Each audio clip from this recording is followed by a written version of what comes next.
Hello,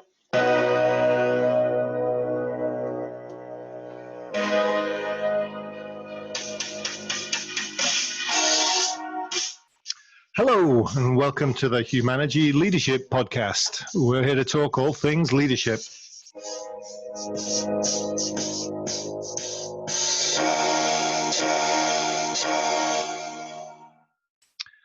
My name is David Wheatley, and we're here to talk all things leadership. And this week with my business partner and co-author of What Great Teams Do Great, available at all good bookstores as we speak, John Barrett. Welcome, John.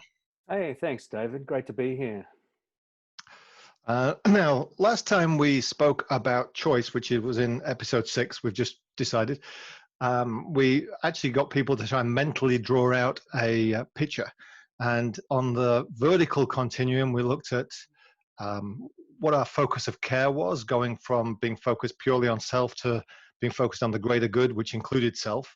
On the horizontal continuum, we were looking at your level of commitment, going from a place of comfort to a place of impact, which drew up 4 leadership choices.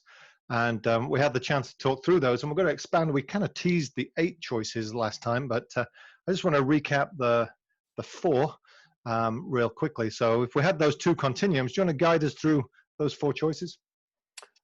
Yeah, absolutely. So let us start in the bottom left right-hand corner. Bottom right-hand corner. Bottom right-hand corner. So a high level of commitment to impact, and a self-focused choice. Right, absolutely. So I'm focused on just me, and I am very, very committed to what's best for me. And that choice we label as a destructive choice, because in an interdependent world that we live in, just focusing on me is going to destroy value or negatively impact the world around me, and thus ultimately also me. And we characterize that as, I will do what it takes to ensure my success, no matter what impact or effect it has on others. Right. And if we slide along that horizontal continuum from impact to comfort, we end up with what we used to call a compliant choice. We're now calling a passive choice, which is a commitment to comfort and a focus on self. Yep, absolutely. And so what does that look like and feel like? That's very much go with the flow. And so what's interesting about this choice is that if I am surrounded by people who are, doing good, productive choices, then the easiest thing is maybe to do a good, productive choice, to sort of go with the flow, go with the flock. But what it really shows up is when I'm in a different sort of situation, and then, that's when, I'll go with the flow again. Go with the flow again, and look after myself. So yeah, that's the comfort choice. So and then comfort choice with the passive choices were passive choice, yes.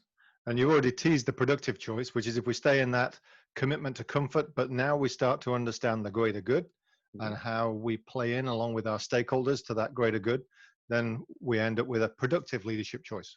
Absolutely. And we characterize that as, I will help. I get that our success is important. It's just that I'm only willing to go so far, whatever my comfort zone is, and so I'll help.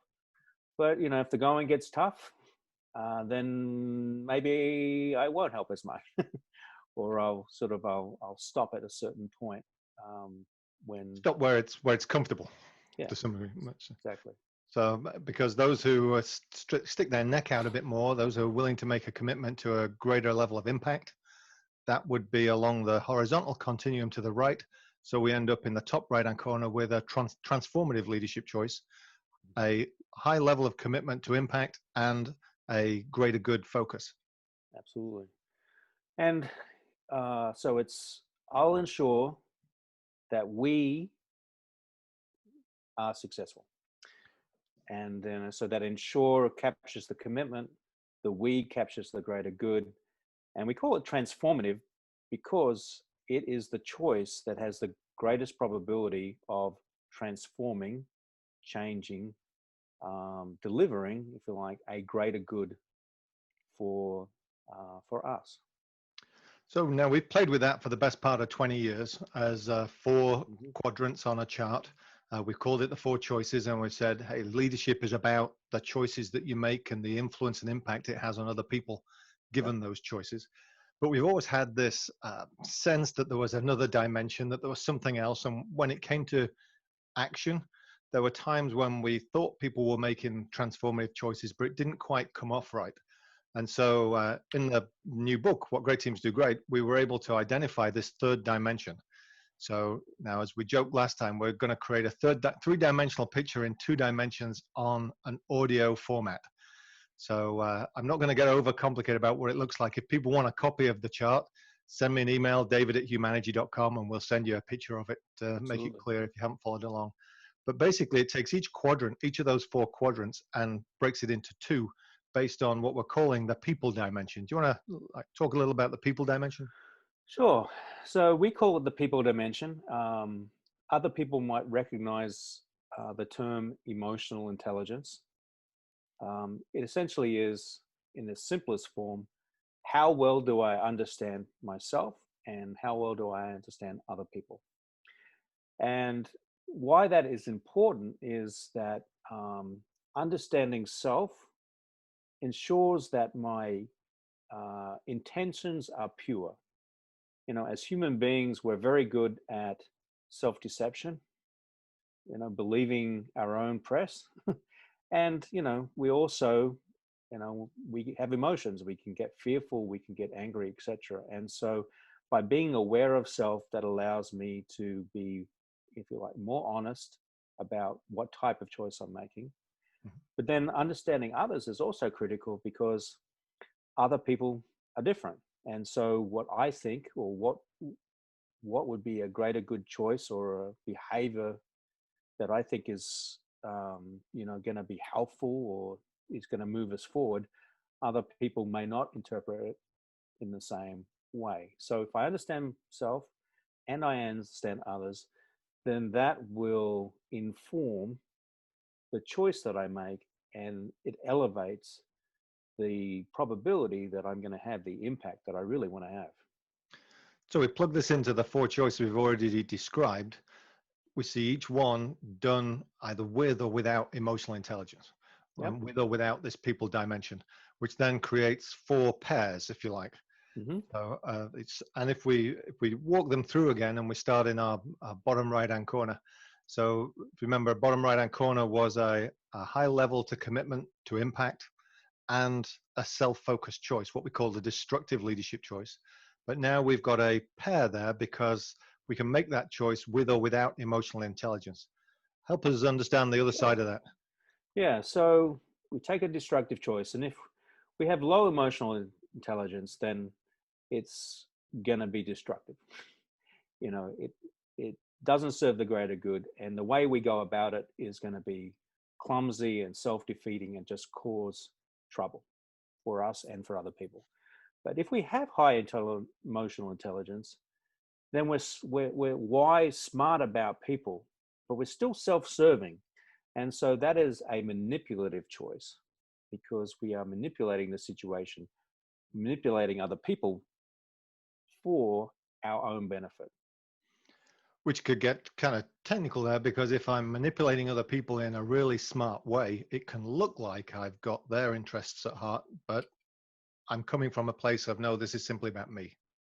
Absolutely. In fact, the highest form of emotional intelligence would be that it takes people a while to catch up on the fact that you're really only looking after your own interests. Mhm. I mean, that's because if they work out what you're doing, then they may start to push back or to resist.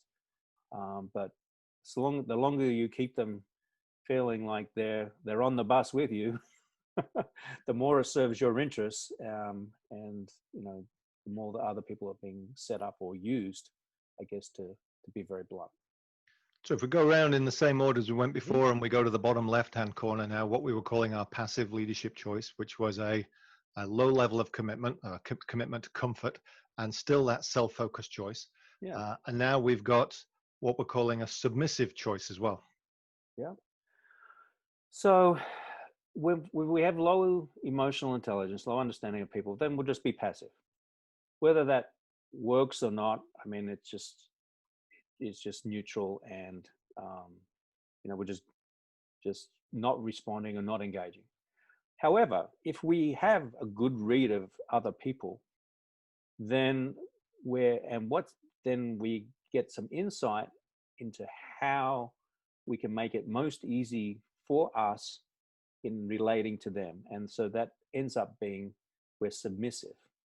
So if we read that other people want us to be a certain way, the easiest thing is to be that way, or to submit, if you like, So to we just go along.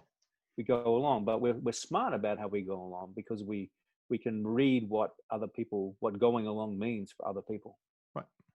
Yeah. So low emotional intelligence would be passive, higher emotional intelligence would be submissive. Yeah. So then our third quadrant, which is in the top left-hand corner, we now start to understand the greater good. We have that connection, but we're still a low level of commitment, a commitment to comfort. What we had said previously was just a productive choice, and now we've added an interesting word. I'll let you explain this one. Sure. So we still have productive, which is I'm helping and I have good emotional intelligence. So I help effectively, which is great. The low emotional intelligence, we looked at that and said, what does that look like? And it's basically what it looks like a lot is I talk a good game about how to help, but I don't really do a lot. I become an armchair, expert on the greater good. And so I get into, lecturing other people, or, getting on my soapbox, etc. And there is a word for that. And I found it in an Urban Dictionary. And the word is slacktive. And it's essentially one of those people who pontificates from the armchair about all the things that we all should do. But the thing is, though, is that, they don't follow through in their actions.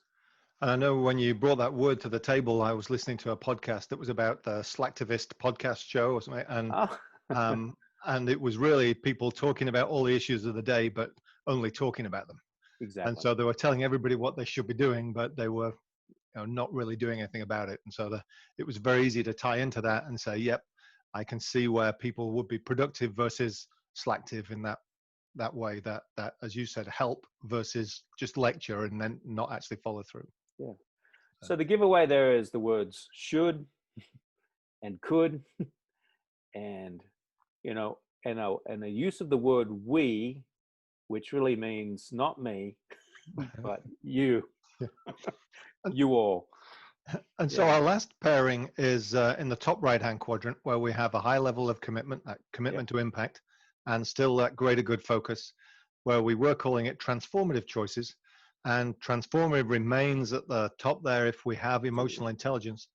Work us through what happens if we're in that quadrant and we don't have that much emotional intelligence. Yeah. So there are, as we looked at this, we realized that, there's lots of situations where somebody has strong conviction for the greater good.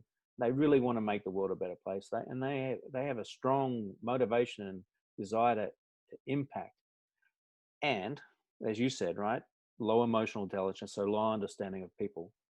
And so what that looks like is a well-intentioned person who's very directive, right? And so, they are pushing, directing, driving towards, what you could say is a great outcome. But because they aren't paying attention to the people and engaging the people in particular, then it comes off, very directive. Now, it can work if people can sort of see the mission, right, and they buy into the mission. They may be willing to put up with, or they may even say, hey, this person is, so, smart about what they're doing that I'm willing to sign up. But to a large degree, there is some collateral damage when people don't feel like they're engaged fully or listened to fully. it isn't quite as transformative as a high emotionally intelligence choice. And I remember one of my first outings with the eight. I took it to an organization and they were having a difficult week. And the CEO looked at it and said, I'm trying to be transformative. I probably don't have the skills. So I can see myself being directive, and how that's looking to everybody else is actually quite destructive. And Yep. so it's an interesting how that flows now as you look at the chart, that it can go from my intentions are there, my capability is not, and how people receive this is even worse than I thought. Absolutely. And that really takes us back to, why the people dimension. And the why the people dimension, part of it is, if at the end of the day, our choices impact others and involve others. And so if we don't have understanding of, how they receive or understand or respond to what we do, then, our good intentions, really may backfire in the worst case scenario. Oh, so good theory. I'm hoping people are drawing along and have captured that and see that sense, or have got the book and are looking in and saying, oh, now that makes a bit more sense. But as we've always said, the theory is useless unless we can make it practical. So what's a couple of things you'd suggest for people on how to use these eight to help them as leaders? Okay. So I guess, the first one I would offer is look in the mirror and use this as your compass for life and for work. You will have a better, happier, more productive life that you will be proud of, and really feel like you're making a difference, and you're leaving a legacy in the world, and you have healthy, vibrant relationships with people that you care and love. Is it recognizing as well, as you say that we all make choices all over the place? Mm-hmm. But the key to the better leaders is they make more choices in that top part.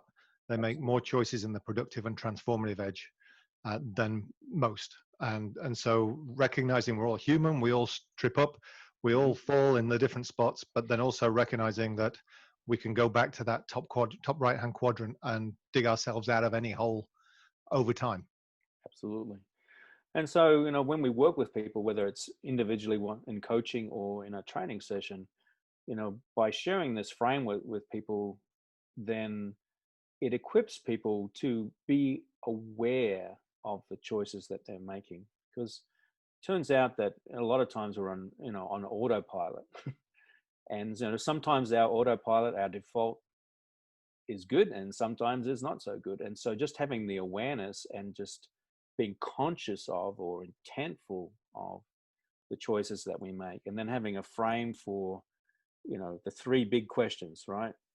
What do I care about? What am I committed to? And how well do I understand? It allows people, gives them a template for that an awareness, and then a template to elevate. So even asking that question as a group, as a leader of a group, and saying, hey, what do we care about? What are we committed to? And then how well do we understand the whole dynamic of this and the people involved in it? Could be a good way to use this tool as well. Absolutely. And, so you can do like a check-in, almost like, hey, time out. What type of choices have we been making as a team? And people say, well, seems like we're we're spiraling down a little bit. People are going into their silos, and people are opting out, or people aren't, engaging with each other, or, we're talking around issues. We're not willing to talk, into the issues or through the issues, etc.